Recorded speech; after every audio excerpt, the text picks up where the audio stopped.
नमस्कार। स्वागत है सभी का मधुर वाणी में एक नई कहानी के साथ। स्वर्ग का असली हकदार कौन? मरने के बाद स्वर्ग के द्वार पर 4 व्यक्ति खड़े थे। इन 4 व्यक्तियों में पहला राजा, दूसरा बिजनेसमैन, तीसरा पंडित था और चौथा एक आम आदमी मजदूर था। किसी को यह पता नहीं था कि कौन स्वर्ग के अंदर प्रवेश कर पाएगा और कौन वहीं से वापस लौटा दिया जाएगा।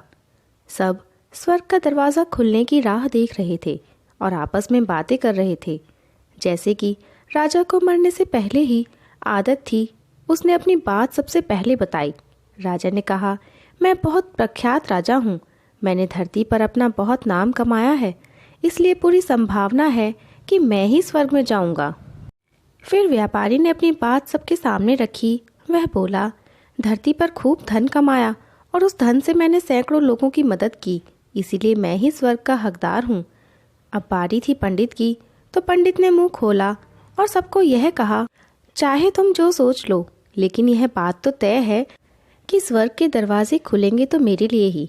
सब जानते हैं कि पंडित दिन रात भगवान को याद करते हैं, इसीलिए स्वाभाविक है कि स्वर्ग में पंडित का स्वागत किया जाए।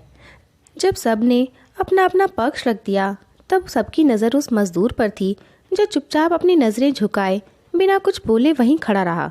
स्वर्ग का दरवाज़ा खुला और वहाँ पर देवदूत आकर खड़ा हो गया। देवदूत के हाथों में एक पुस्तक थी जिसमें इन सभी कर्मों के बारे में लिखा हुआ था। देवदूत ने सबसे पहले राजा को अपने पास बुलाया और उसको पूछा, तुम बताओ, तुमने अपने जीवन में क्या क्या अच्छे कर्म किए हैं। मैं उन्हें इस पुस्तक में देखकर फैसला करूँगा कि तुम्हें अंदर आने देना है या नहीं।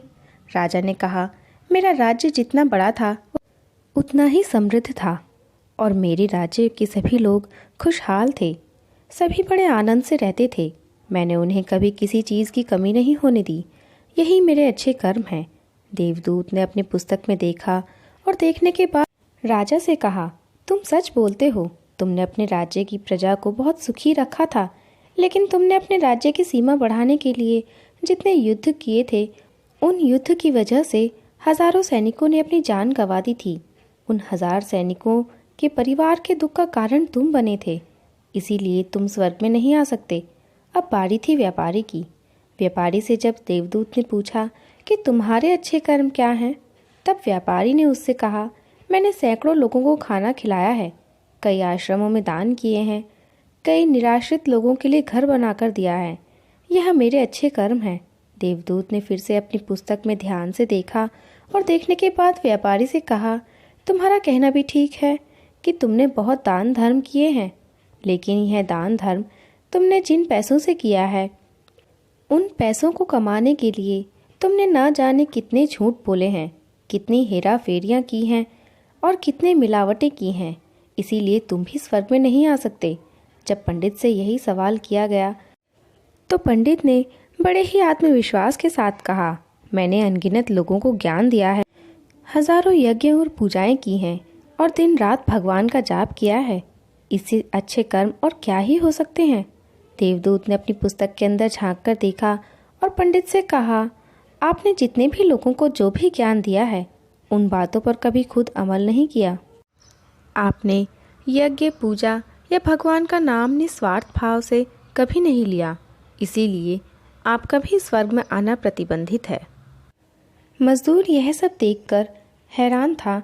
वह अब तक जिन्हें महान समझता आ रहा था, उनकी व्याख्या स्वर्ग के दरवाजे पर आकर बदल गई थी। धरती पर जिन कामों को अच्छा समझा जाता है, उनका यहाँ पर कोई मूल्य नहीं था। यमदूत ने जब इस मजदूर को अपने पास बुलाया और इससे पहले कि वह उससे उसके अच्छे कर्मों के बारे में पूछता, मजदूर बोल पड़ा, प्रभु, मैं जानता हूँ कि मैं भी स्वर्ग में आने के लायक नहीं हूँ, लेकिन मैं फिर भी एक बार बाहर से ही स्वर्ग को झांक कर देखना चाहता हूँ। बस इससे ज़्यादा मेरी कोई इच्छा ही नहीं है, क्योंकि ऐसी इच्छा पालने के लिए मैंने जीवन में कुछ भी नहीं किया है। मैं पूरा दिन मेहनत करता और जो भी पैसे कमाता उन्हें अपने परिवार के पालन पोषण में खर्च कर देता, इसीलिए दान धर्म के लिए कुछ बचता ही नहीं। लोगों की भला मैं क्या सेवा करता, क्योंकि काम के बाद जो थोड़ा सा समय मिलता उसको अपने ही बूढ़े माँ बाप की सेवा में बिता देता और यह सब करने के बाद मैं कभी कभी मंदिर भी चला जाता और भगवान ने जैसा भी मुझे दिया है उस जीवन के लिए धन्यवाद कहता। देवदूत ने अपनी पुस्तक में बड़े ध्यान से देखा और थोड़ी देर देखते ही रह गया। फिर उसने मजदूर से पूछा कि तुम याद करके बताओ, तुमने कभी कोई अच्छा काम किया होगा? मजदूर ने थोड़ी देर सोचने के बाद बोला, हाँ, मुझे थोड़ा थोड़ा याद है। एक बार मैं बहुत भूखा था और मैं खाना ही खाने बैठा था कि एक बहुत ही कमज़ोर कुत्ता जो ठीक से चल भी नहीं पा रहा था, वह मेरे पास आ गया और मेरे खाने को देखने लगा। तब मैंने अपनी रोटी उसे खिला दी थी और उस दिन मैं खुद भूखा सो गया था। मज़दूर की बात सुनने के बाद देवदूत मुस्कुराए और मज़दूर को बड़े सम्मान से स्वर्ग के अंदर लेकर गया। तो आशा करती हूँ दोस्तों आपको यह कहानी ज़रूर पसंद आई होगी।